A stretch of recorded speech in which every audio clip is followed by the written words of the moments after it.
राम राम जी। आत्म मंथन में आपका स्वागत है। अब मैं आपको मूलांक 7 वालों के बारे में प्रेडिक्शन करके बताने वाली हूँ।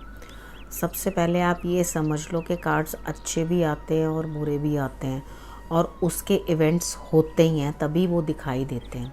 ठीक है, आपने करना क्या है, जिस तरह से मैं आपको समझाती हूँ, कई बार कुछ नेगेटिव होता है वो मैं आपको बताने की कोशिश करती हूँ, आपको समझाती हूँ, एक दिन है निकल जाएगा, आपको मोटिवेट करती हूँ, आपको उपाय बताती हूँ, आपको डायरेक्शंस देती हूँ किस तरह से अपने दिन को बेहतर बनाएंगे। आपके लिए जो है ये थोड़ी इंडिकेशंस हैं किस तरह से आप अपने दिन को बेहतर बना सकते हैं। तो आप आगे बढ़िए और अपने आप समझो। छोटे छोटे उपाय हैं जो घर के लिए मैं बताती हूँ, घर से ही करने वाले होते हैं, इतने ज़्यादा कोई मुश्किल उपाय भी नहीं होते।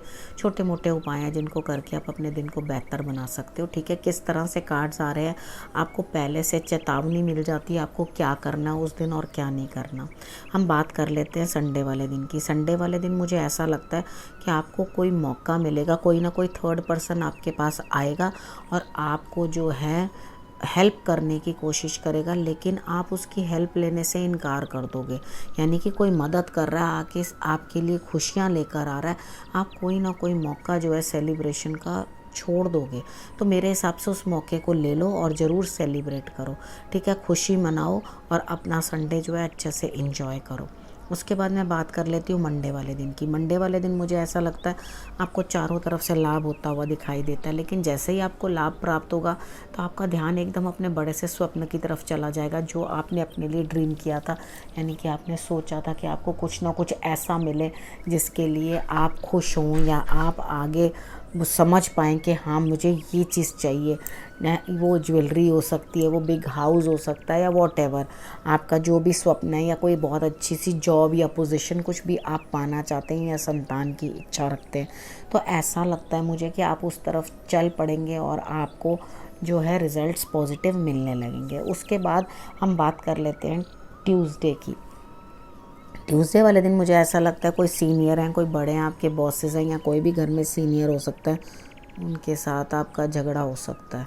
ठीक है, आपने अवॉइड करना है कि आप कुछ कहा सुनी ना करो, और उनसे लाभ लेना है तो अपना मुंह बंद रखना है। अगर बाहर आपको इस तरह से लगेगा कुछ ना कुछ है, तो आप तब भी अंदर ही अंदर गुस्सा खाते रहोगे और अपने आप से लड़ोगे, नहीं तो बाहर मुंह पे खुल्लम खुल्ला लड़ दोगे। तो आपने करना क्या, खुद को कंट्रोल करना है, क्योंकि थोड़ी देर का गुस्सा होता है और वो शांत हो जाता है, उसके बाद सब चीज़ नॉर्मल हो जाती है। कितनी बार होता है हम गुस्से के समय में कदम उठा लेते हैं, जब हम गुस्से के समय में कदम उठाते हैं तो वो कदम बिल्कुल भी अच्छा नहीं होता। ठीक है, तो हमें उस समय पर अपने आप को थोड़ा सा कंट्रोल करना चाहिए, क्योंकि वो जो थोड़ा टाइम होता है वो थोड़े समय के लिए ही होता है, और उसके बाद सब चीज़ नॉर्मल हो जाती है और बाद में लोग अपने किए पे पछताते हैं। यानी कि एक गुस्से की लहर के अंदर बहुत कुछ गलत कर जाते हैं और उसके बाद उनको समझ ही नहीं पड़ता कि हमने ये क्यों किया। तो आप अगर अपने आप को कंट्रोल कर लोगे तो बाद में पछतावा नहीं करना पड़ेगा। उसके बाद वेडनेसडे की बात कर लेते हैं। कोई ना कोई छोटा है जो आपके अकॉर्डिंग जैसे आप चाहते हो वैसे कर रहा है और आपको आगे बढ़ाने की कोशिश कर रहा है। आपने क्या करना है, किस्मत का पहिया जो है आपके साथ है, यानी कि भाग्य आपका संपूर्ण तरीके से साथ देता हुआ दिखाई दे रहा है। अगर भाग्य आपका साथ दे रहा है तो आप किसी चीज़ की कोई डरने की ज़रूरत नहीं है। हाँ, थोड़ा इस चीज़ का ध्यान रखना कि आपको हेल्थ इशू कोई ना हो। ठीक है, उसके बाद आप अपने कार्य पर चलो और अपने कार्यक्रम को या कोई भी बात को आप आगे बढ़ाने की कोशिश करो। उसके बाद हम बात कर लेते हैं थर्सडे की। थर्सडे वाले दिन मुझे ऐसा लगता है कि आपकी कमर में या कंधों में दर्द हो सकती है, आपको परेशानी हो सकती है। कुछ लोग हैं जो आपके अगेंस्ट कुछ गलत बोल भी सकते हैं, लेकिन आप अब इतना तकलीफ़ भी है, कमर में भी दर्द है, बैक में भी पेन हो रही है, तो आप मन भी नहीं करेगा कुछ उठ के करने का। डेफिनेटली जब किसी की हेल्थ ही अच्छी नहीं है, वो किस तरह से उठ के कोई काम करेगा या कुछ, वो आप ये कहोगे कि लास्ट मोमेंट के लिए जब कोई काम हो तो मुझे पुकार लेना, लेकिन अभी मैं फ़िलहाल आराम करना चाहता हूँ या चाहती हूँ, मेरा रेस्ट करने का मूड है, आगे बढ़ने का मूड नहीं है। तो कोई बात नहीं, कभी कभी आराम भी करना चाहिए। ठीक है, आपने करना क्या है, अगर आराम करते करते भी आप बजरंग बाण का पाठ कर लो तो आपके लिए रिजल्ट्स बहुत अच्छे आएंगे। ठीक है, उसके बाद बात कर लेते हैं फ्राइडे की। फ्राइडे वाले दिन मुझे ऐसा लगता है कि ईश्वर आपको कुछ ना कुछ समझाने की कोशिश कर रहे हैं, बताने की कोशिश कर रहे हैं, और आप अंदर से परिपक्व भी होंगे, यानी कि मैच्योर। ठीक है, आप मैच्योर भी होंगे और बातों को समझने की कोशिश करोगे। आप अपने आप को उस जगह रख कर सोचोगे कि अगर मैं होती इसकी जगह तो क्या करती, क्या मैं किसी से अगर कुछ चाहती हूँ कि कोई करे मेरे लिए, मैं भी कर पाऊँगी किसी के लिए। अगर आप ये चीज़ सोचोगे, अपने ऊपर लेकर देखोगे ना, तो आप जो है वो सिचुएशन को अच्छी तरह से समझोगे और तभी मैच्योर हो पाओगे।